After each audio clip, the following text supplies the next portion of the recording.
Welcome, ladies and gents. We've had the Brazilian Grand Prix and that was absolute chaos and a masterclass from Max Verstappen that we've just witnessed. It was brilliant. It all started all over again, didn't we? Like we had a couple of years ago with Charles Leclerc ditching it on the formation lap. This one, it was Lance Stroll went for a spin. I mean, to beach it and abort it caused an aborted start, which caused all sorts of mess with Lando, Norris and George Russell leading the way. Potentially penalties to come for them too for doing that. Everyone else sort of stationed and then sort of making that extra lap round, causing all sorts of confusion there. But yeah, spend a thought for the Aston Martin mechanics who struggled so hard for both cars to get them on the grid, and for him to just ditch it like that on the formation lap. It's so bad, isn't it? He seemed to have got it running, kept it out of the walls, but then spun and then got it beached in the gravel. I'm not sure why he took that part of the route back to the circuit. I mean, yeah, just Lance Stroll all over, isn't it? And from there it was, well, it was one man and one man only, and it was Max Verstappen with an absolutely brilliant start, wasn't he? Up to P11, sorry, up 6 places on the first turn effectively. Lewis Hamilton, another one with a great start, up 4 places. His race didn't go very far from there onwards, did we? We got the spin for Sergio Perez, and that was his race summed up in that moment as well, when you look back. But Max Verstappen, what a man. George Russell as well, also with a really crucial pass on Lando. Norris didn't make it to first into turn 1 again. We've seen that at Brazil, and a number of drivers sort of saying the pole position man should be actually on the other side of the grid. It's where we see most of the time the fastest starts, and sort of almost the perfect line into turn 1 in the inside line, and so you can kind of almost run your guy wide there, isn't it? And we've seen a number of passes there, but yeah, Max Verstappen was absolutely on a charge. Lap 2 he passed Lewis Hamilton, Oscar Piastri passed by lap 10, and then yes, he got, well, I don't want to call it luck. I think that was a really good strategy call from Red Bull to stay out. With the rain, it could have easily have gone the opposite way had the safety car red flag not come. With the extra downpour, if they just let it run and say, look, go on to wets, they wouldn't have made it round, or potentially would have struggled to make it round. And then the risk of an incident, but the reward was, well, a P2 after that. And same with the Alpine boys, didn't they? An absolutely tremendous job from them guys. We got Carlos Sainz going off. We got the big crash, didn't we? Franco Colapinto with the red flag as well. After that, that was a massive crash, and I feel sorry for the Williams guys as well. They couldn't get Alex Albon's car repaired in time, so he didn't make it to the start line. And Franco Colapinto with another smash, and it's been a heavy weekend of repair bills for Formula 1 teams, and especially Williams, Aston Martin. Williams more so, I feel really sorry for them. They're just about struggling with the budget, on the budget cap, and big crashes like this would really mean that, you know, it sets them back massively weekends like this. 2 heavily damaged cars. They're lucky they've got a bit of a break to try and get some parts back for the next 3 races. We got Nico Hülkenberg, who got the black and white, or black flag. He got the assistance, then he got pushed back on track, and that's what he got the black flag there for, not any dodgy, dangerous driving. Max Verstappen then on the second safety car restart caught Ocon out a little bit, I think, because he come from so far back. But I think Ocon and Alpine weren't really looking to risk it. A double podium finish from them was absolutely tremendous. And then he was, 20 seconds ahead of second place, Max Verstappen. He was absolutely on the charge, got the fastest lap point as well. He was fastest lap after fastest lap. He was just on an absolute another level.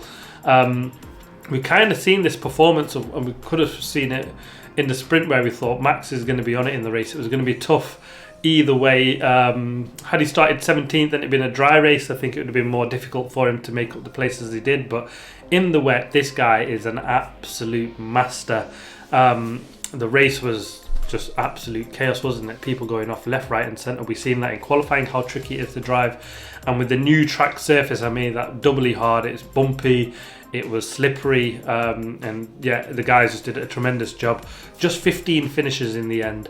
Let's get to the 3 good and the 3 bad, and it's the first of them. It's Max Verstappen, a P17 to P1. 10 races now without a win. To go and put in a performance like that, he just really ripped the championship back. Any thoughts of that out of Lando Norris's mind, and really just stamped it, isn't he? With 3 races to go, it looked like an impossible task now for him to lose that championship. From there, it's going to have to go catastrophically wrong for Red Bull, for anybody to get close. But Max does what Max does, doesn't he?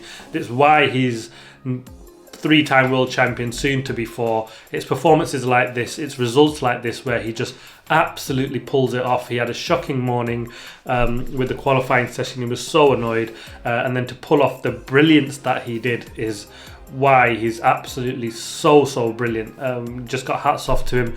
Yes, a bit of luck, but you make your own luck in Formula 1, and by that time it looked like he was already up into the podium slots, and it wouldn't have surprised me if he went on to win even without the red flag luck. But you know, Max just absolutely topped it off. The second of the 3 good, I'm going for both of the Alpine teams. Pierre Gasly made up 10 places to pick up P3, and Esteban Ocon, who, well, looked like down and out, didn't he? Just looked like he was just riding out the last couple of races for the last few races with a performance, was leading the way comfortably in the second safety car. It looked like he got caught out a little bit.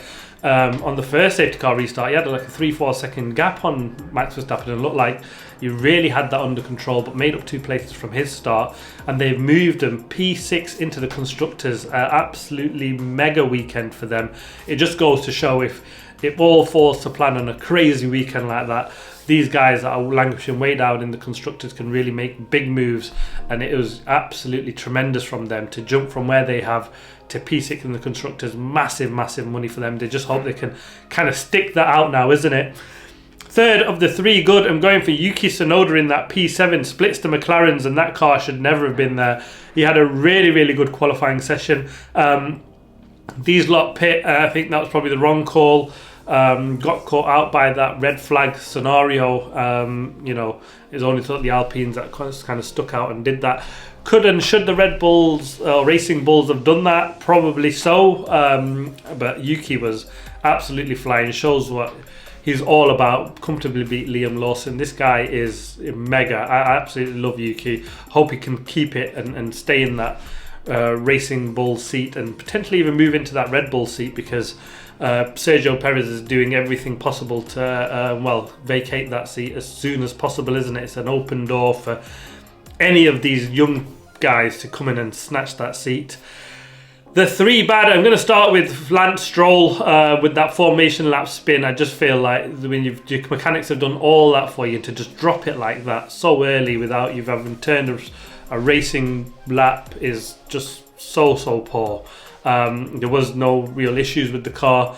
You knew the car's brakes were going to be cold and tyres cold, and you're just trundling around to get to the start of the race, and to drop it like he did was, yeah, actually so poor. Really disappointing from him. The second of the 3 bad, I'm going for Sergio Perez, P11. I mean, just wow. When Max Verstappen has just pulled off a performance like that, shows the level that this car has. Comfortably the fastest man in the field, and he just made up 1 place from his starting position in a race like this. He was scruffy, wasn't he? Got blocked off by Liam Lawson with a real battle from there. Then got past from Lewis Hamilton, and then just couldn't make it back through again, was it? And so poor from him. It just seems to, one race after another, just getting worse and worse, and it just seems like it's now a matter of time before, you know, they pull the plug and move him on. I just really can't see how. It's just, there must be some mega super contract he has in place that would sort of mean Red Bull can't move him on for next year. I'd be so surprised at that. And the third of the 3 bad, and it's, yes, surprised it's taken this long to get to these boys, but McLaren, Lando Norris and McLaren, it's been so bad from P1 to P6 for Lando Norris, and Oscar Piastri had a mare of a race, didn't he? Just got absolutely nowhere. Started effectively and finished where he started. Had no pace at any point in the race. Oscar Piastri was scruffy. Lando Norris was poor off the start again. and then didn't make any impression on George Russell at all. He got close a couple of times and then small mistakes. Was actually calling to come into the pits 5-6 laps earlier than when the safety car eventually and red flag came out, which I thought was surprising considering he seemed to be like the only man doing that. Hindsight and all this sort of wonderful stuff he was saying about that Max got lucky. Well, he created your own luck, and you've got to just ride it out. You've got to look at the conditions. You've got to look at precedents of what Formula One do when the rain pours. They don't just say stick on the wets and suffer it out there. They are really cautious now when the rain pours down. It's not like we've seen before. Look at Belgium 98, what they were driving through. They just stuck it out and made it to the end. And we don't seem to have that in Formula One now. We are really, really cautious. Not everybody was even on the full wets for them to just put out the safety car because of the rain, which I was actually really disappointed about, to be honest with you. They should all be on the wets, and if they're struggling on the wets to keep it on the track, fair enough. Call a red flag, call a safety car. I understand it. We don't want people crashing off and really injuring themselves. Serious accidents can happen. It's a dangerous sport, and you've got to limit all the dangers there. But when they're still teetering around on inters, drivers clearly feel there's enough grip out there for them to carry on. They've got a full wet tyre out there, and I've said this for far too long now, that if they're struggling on the wets, fair enough. But if they're on the inters, there's no way they need to call that. And Lando, Norris kind of should have really have known that. And McLaren, for that matter, should have just said, look, Lando, we ride this out.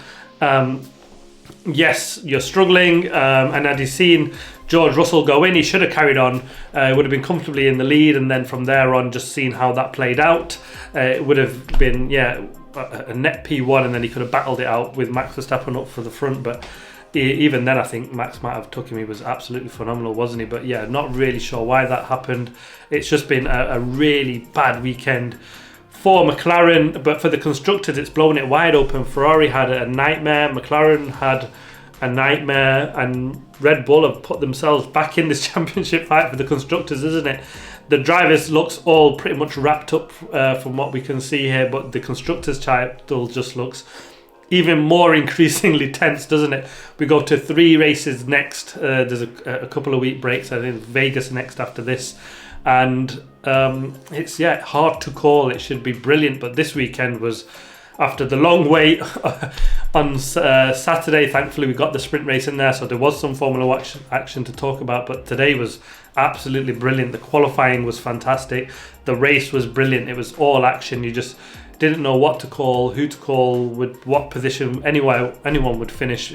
Even with 30 laps to go after the red flag, the way the conditions were changing, it's only then it sort of seemed to stabilise a little bit, and we got consistency to the end.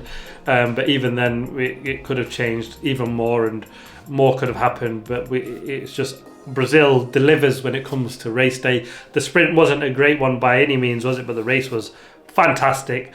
Well, there we have it. That's the preview and the review. The 3 good and the 3 bad for me from the Brazilian Grand Prix. Watch out for the driver ratings video coming up a little bit later in the week. And then we head to Vegas with a little bit of a break now. Thanks for watching. Please like, subscribe and comment as always. See you next time.